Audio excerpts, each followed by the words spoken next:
The Mutual Broadcasting System presents The Family Theater, starring Loretta Young and Don Ameche, with Jimmy Stewart as your host.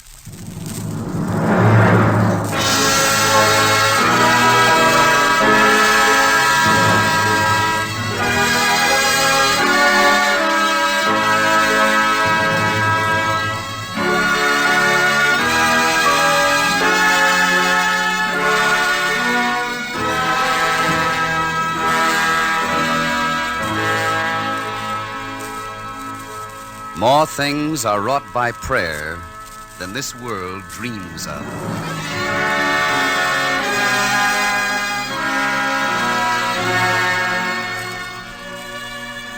Good evening.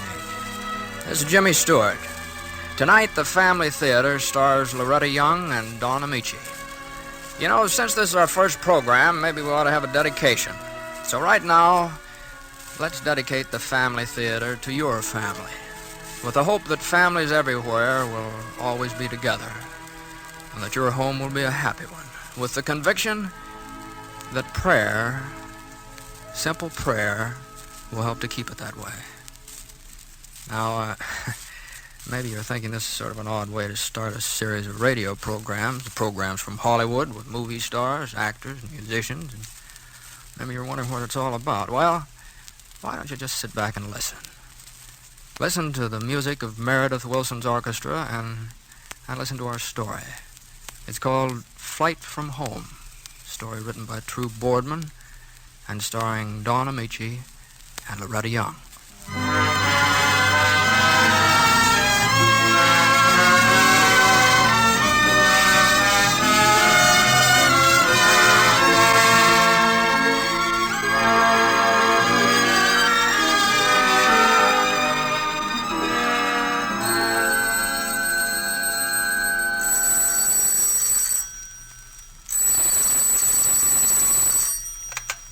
Hello?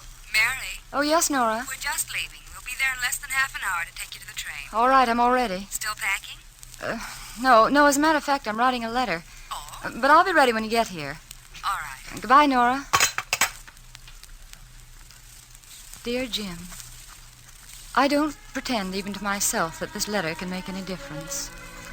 What we said last night before you left was final and definite, I know that.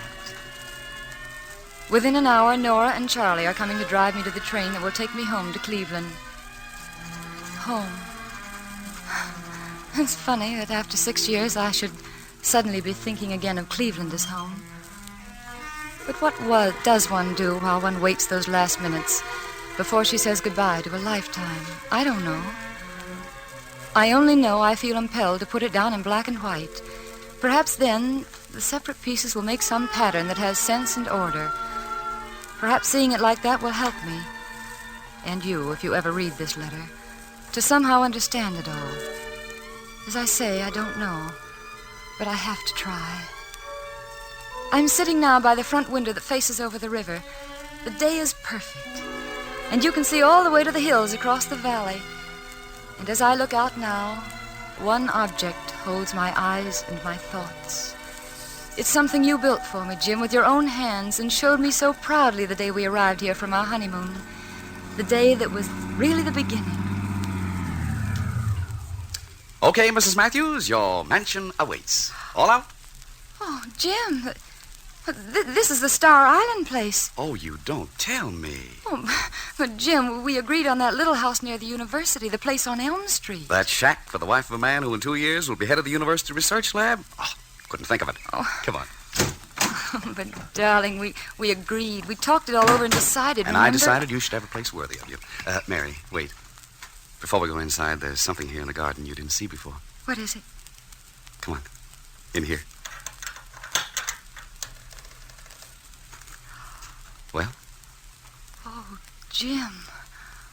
Oh, darling, it's... You see, the house was already built and furnished, and I wanted the place to have something I'd made myself. Just for you. Oh, darling. And what better for a girl I couldn't even get to see for the first 3 months I knew her unless I went to church 4 times a week. You? I went to church to see you. What do you mean? Your mother told me you practically lived down at that church before you ever saw Jim Matthews. Oh, Jim, if I didn't already love you more than any man deserves, this shrine you built for me would... Oh, Jim, I'm so happy I'm scared. Hey, now take it easy. You know where I got the idea for the shrine? That trip I took around the world. On an island in the Indies I visited. Each family has its own shrine outside the house. They do? Uh-huh. Guarantees every newly married couple fair weather, good crops, and at least 14 children. 14? Well, 13. Oh, all right. Come on, let's go inside the house. Darling, Huh? Before we go in, could we dedicate our shrine? Oh, it has been. The moment it was finished. By a fella I know. Oh. And what did this fella say? Oh, he said something like, "Thanks, Lord, for what I know is going to be a fine marriage. Thanks for Mary understanding about my work and taking the job at the lab here because it means more freedom and authority, even though I could earn more money for her somewhere else. Thanks for this house, and above all, may it be blessed with children, and may every one of them look like their mother." Oh. That was all. You have anything to add? Yes, just one thing. What?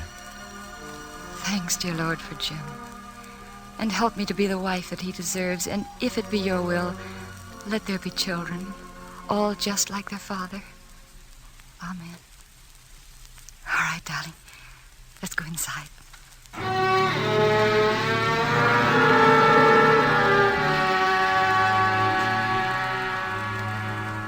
That was the beginning, Jim. Such a rich and warm and happiness-filled beginning that I forgot all about your overruling our agreement as to the house we'd buy. There was fun for us in those first months that so quickly became years. Such fun that, well, I wonder now how and when we first began to lose it. I only know that suddenly we were aware that there were two shadows across our life together. We had no child, and it began to seem we weren't ever going to have one. That was one shadow. And the other, well, you felt you'd received no recognition at the lab for all the work that you'd done. And then, just before our 4th anniversary, there was a night when it all seemed perfect again. We were alone, and you were helping me in the kitchen. Gosh, two people can dirty an awful lot of dishes. You don't have to help me with them, Jim. You're tired. Who's tired? I only played 7 sets. Oh, excuse me. I forgot I was married to the original Iron Man. What do you think of the new man? Fellow I played singles with. Oh, Mr. Michaels? Hmm. Why, he's all right. What? He's the old man's new pet. Former student of his. So some people think the old man might decide to make him director of the research lab when Professor Kenny retires this fall. Oh, Jim, he couldn't. You've worked hard for that directorship. You deserve it. Don't worry, the old man knows that. In fact, he said something about it this afternoon. Oh. Looks good. Jim? Jim, what would you do if Michaels did get that appointment over your head? Nothing. Just blow the roof off the lab and the old man, that's all. Yeah, and I'd help you. Jim, by the way, I went to see Dr. Peters this morning. Why? Oh, nothing important. Just to make sure whether or not we were going to have a baby. We are. Hand me the platter there. Here. Where's this young Michaels from, Jim? Pittsburgh. How soon? December, maybe January. You know, he's quite handsome. Yeah. Doc say you're all right? Perfect. Swell. You know, it's funny. People make such a to-do over this baby business. In the movies, the girl always has moonlight, soft music when she tells her husband he's supposed to faint or something. No, that's when he's born. Here's the platter, and be careful. But take us. We're washing dishes. Matter of fact, just conversation. Nobody excited, nobody nervous, nobody... Look out! Oh! Oh, Mary. Mary, darling. Jim, I'm so happy. Jim, this time it's really true. Oh, thank heaven, it's really true.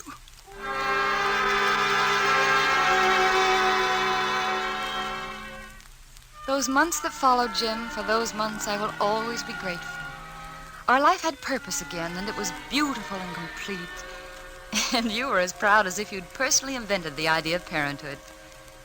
And then that night, that one horrible, unforgettable night. Oh, my darling, if only that storm could have happened a week before or later or any time but when it did. But it didn't, Jim. It happened then. At perhaps the most crucial moment of our lives. Yes, Dr. Peters, of course you're right. She shouldn't drive in this storm. Oh, I'm positive she does. Yes, right here. Here, Mary, he wants to talk to you. All right. He's definitely sending another doctor. Oh, yes, all right. Hello, Doctor. Yeah, fine time I pick. Helpful Mary, that's me. Oh, yes, of course I understand. You're right. Yes, of course it's safer in this storm. Oh, certainly, as long as you recommend him. But just so he makes it in time. Oh, no. No, I haven't been able to find Jim anywhere. And, Doctor, I'm worried about him. He should have been home 2 hours ago. Now, Doctor, look, you know I'm not alone. I called Nora and she came right over. Now, don't you worry about me. I'm going to be all right. And don't forget, I bet you it's a girl. Now, you say it's a boy. It's still a boy, huh? Nora, Dr. Peters said... Oh, Nora. Hold on, honey, hold on. That one was 18 minutes. Nora, the front door. Jim, is that you? Oh, Jim, I'm so glad you're here. Hi, Mary. Hi, Nora. Oh, darling, where have you been? Jim. Bill? I've been celebrating. All by myself, all afternoon. I got some news for you. Michael's got that assignment as director of the lab. Pretty boy Michaels is now my new boss. Ray! Oh, Jim. Jim, Mary's needed you. The baby. What about it? You mean... Yes, Jim, yes. But I'm all right now that you're here. We called Dr. Peters, and he can't leave the hospital, so he's sending a doctor here. But he doesn't want me driving into the hospital in this storm. Well, it's ridiculous. Of course you're going to the hospital. There's time, isn't there? Oh, I suppose so, but Dr. Peters Jim, said... that's crazy. The doctor specifically And said I that say she's going to the hospital. We'll have no home delivery with some doctor we don't know. You're having the best, Mary. You hear me? Jim Matthews' wife is having the best there is. No storm or anything else is going to prevent it either.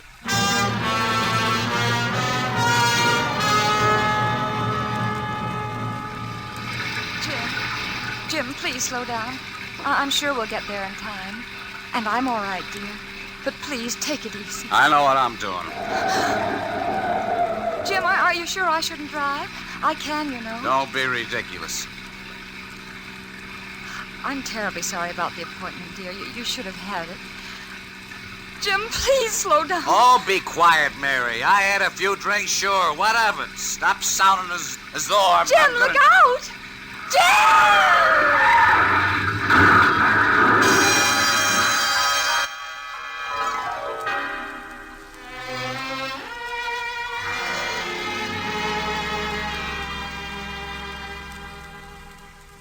Doctor.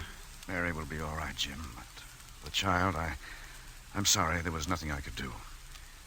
I see. You should never have tried to drive in through that storm. You suppose I don't know that now? Doctor, what about other children for us later? There are many children already born who need adoption, son. I'm sorry.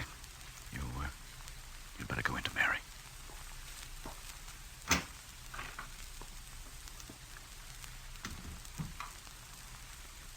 Mary. Jim. Mary. Jim, we lost our... Jim, our baby's dead. Dr. Peters couldn't save him. You must know this. Except for the accident, you both would have been all right. Oh. Except for the accident. Oh, Jim. Jim, listen to me. I'll let you rest now. I'll leave you alone. Oh, no, Jim, don't do that. Jim, wait a minute. Listen.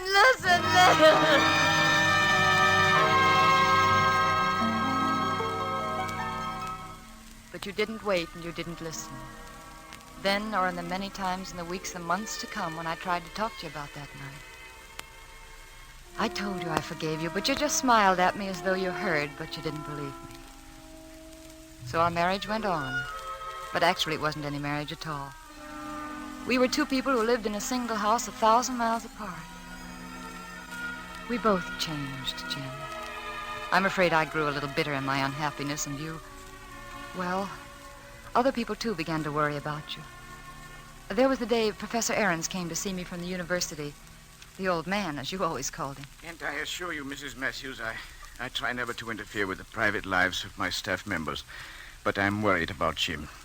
He goes on working, yes, but with such an attitude. He was the best project man I had. That's why I kept him free. unhampered by staff responsibilities. But lately, well, I've tried to talk to him, and his only response is he'll resign if I'm not satisfied.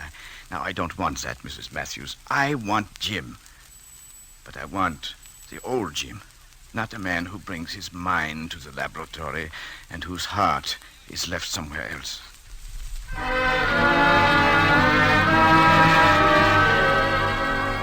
We talked, Jim, when we saw each other, but we might as well have used different languages.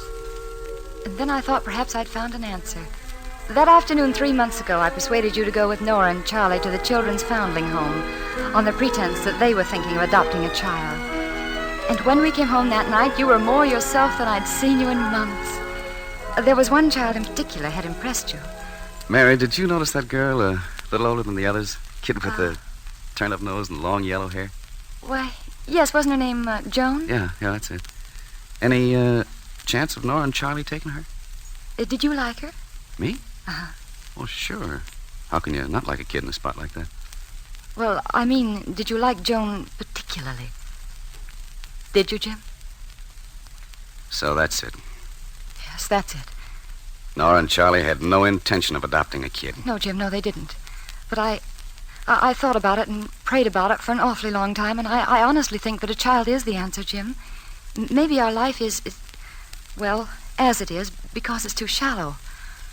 Yeah, I've thought of that, too. Oh, darling.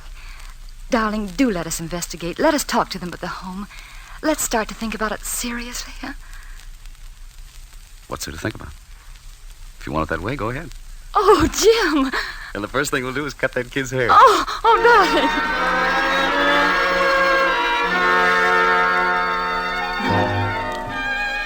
3 months. 3 months leading up to yesterday. 3 months of interviews with the adoption board and visits to the home, and fixing the den over for room for Joan. 3 months of planning. 3 wonderful months of living again. And then yesterday, the finale to it all. Little Joan, happy and eager and frightened all at the same time in her new home. And it's not that I'm exactly afraid, but I just never slept in a room by myself. Anyway, not since I remember. Well, I understand, Joan.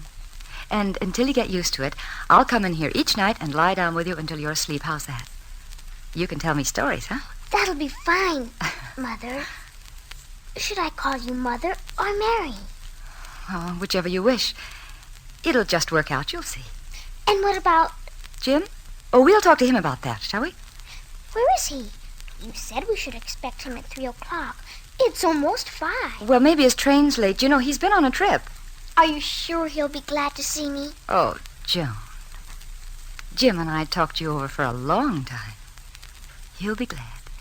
Why did you take me instead of one of the teensy kids? Most folks who came to the home took the little babies. I'd about given up hope on account I'm so old. Why, honey. Oh, honey, age has nothing to do with it. You were the little girl our home needed to make it complete. I'm sure glad. Mary! There he is. I'm in here, Jim, in the den. Mary, I wanted to... Hello, Mr. Matthews. I'm here. Mary, didn't you get my wire? Your wire? Oh, no, dear, the phone's been out. And you know how they are about deliveries now. Mary, I've got to talk to you. Jim, Mother, do you want me to go outside for a little while? yes, honey, do you mind? We'll be out in a few minutes.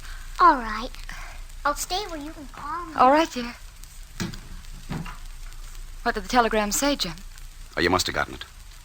And you went ahead anyway. No, I didn't. I went ahead.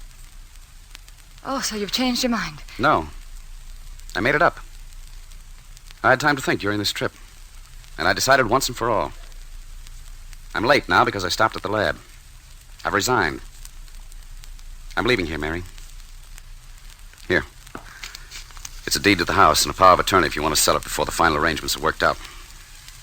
I left most of the money in the joint account. Here's the book. You seem to have thought of everything. I'm sorry about little Joan. But perhaps you'll keep her yourself. Why, you know that isn't possible. They wouldn't let me. This adoption idea was crazy for us, and you know it.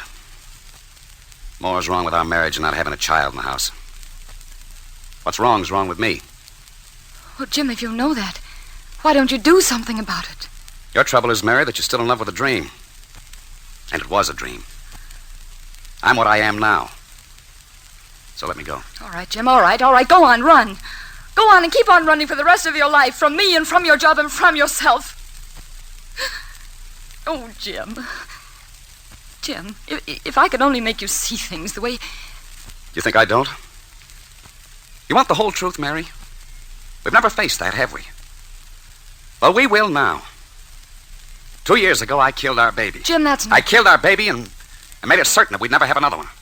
Oh. Try living with that in the back of your mind, Mary. Take it to work with you day after day.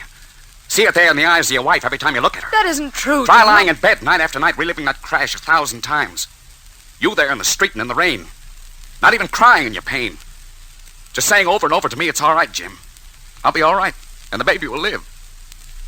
The baby didn't live. Oh, Jim.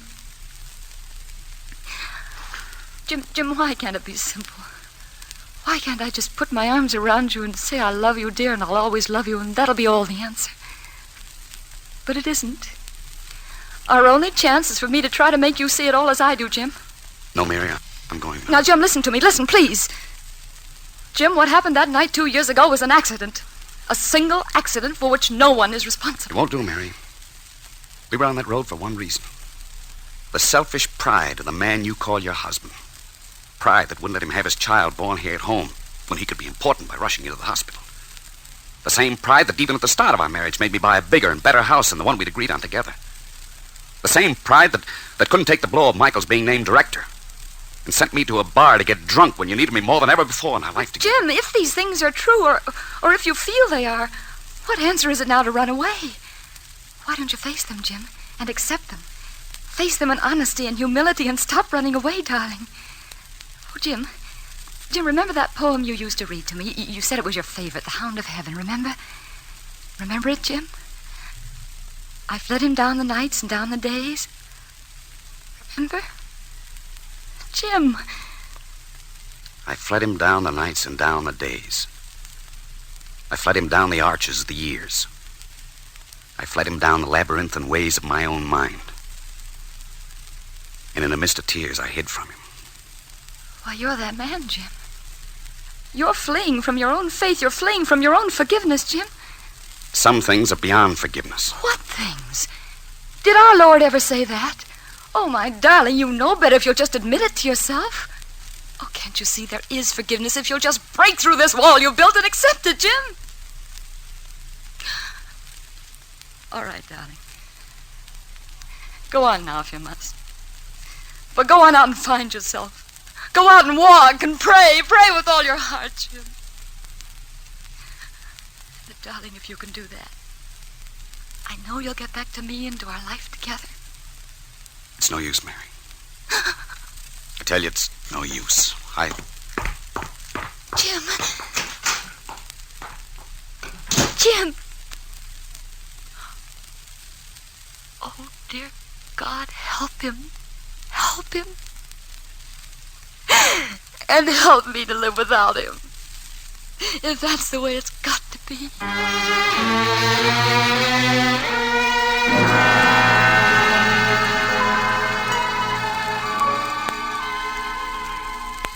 So it ended, Jim. You turned and walked out into the night, and it was over. There it is, the whole story. I said that putting in a letter might help me to understand, but it doesn't. I only know that I still love you as I shall never love another human being. And that when you went out of that door, a part of myself went with you. What's left, I don't care very much about. There's a car in the driveway, Jim, and that means that Nora and Charlie are here for me. So I must finish this quickly, Jim, and... Oh, is that you, Nora? I'll be with you in a minute. I'm just finishing my letter. Nora? Hello, Mother. What? Joan, honey. Joan, how did you get here? I didn't run away and come back here, if that's what you mean. Somebody brought me. Somebody... Who? He says he wants to talk to you. Please, outside. He says you'll know where. Yes, of course. Of course I do.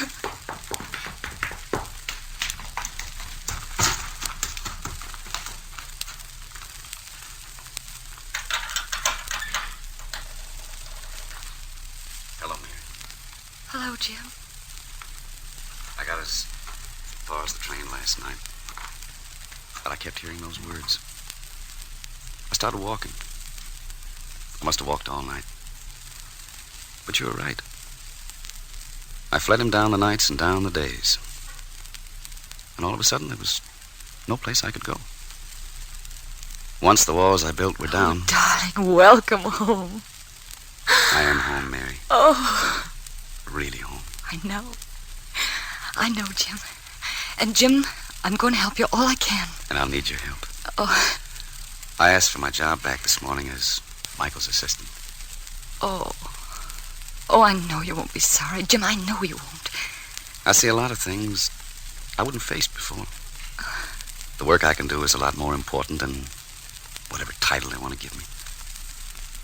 Our child is dead. I can't change that. But there are lots of kids, like Joan, who could use the love we have to give. Oh, darling, you do see. Mother. Oh, yes, Joan. Come on in, honey. Oh, can I? I mean, may I? Of course you may. This is our family shrine, Joan. And after all, you're part of the family now. A very important part.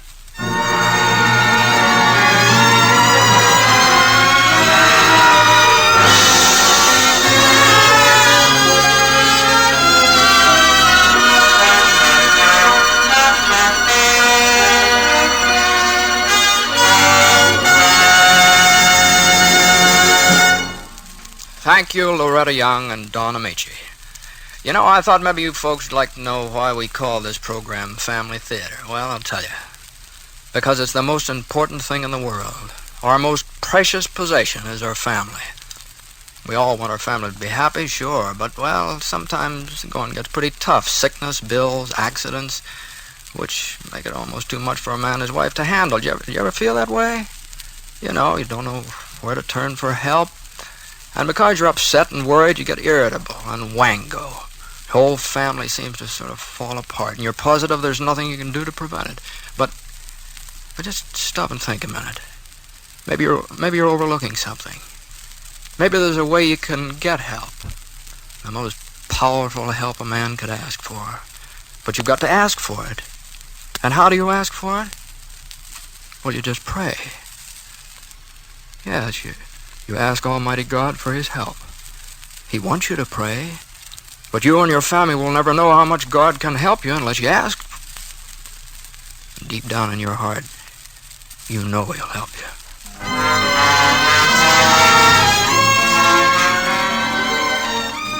Before saying goodnight, I'm sure that Loretta Young and Don Ameche join me in expressing our pleasure in having had a part in dedicating this first program of the Family Theater.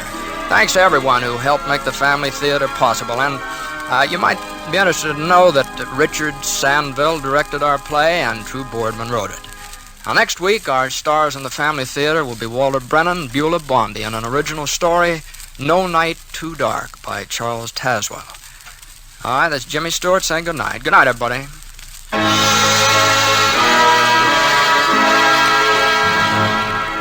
This is the Mutual Broadcasting System.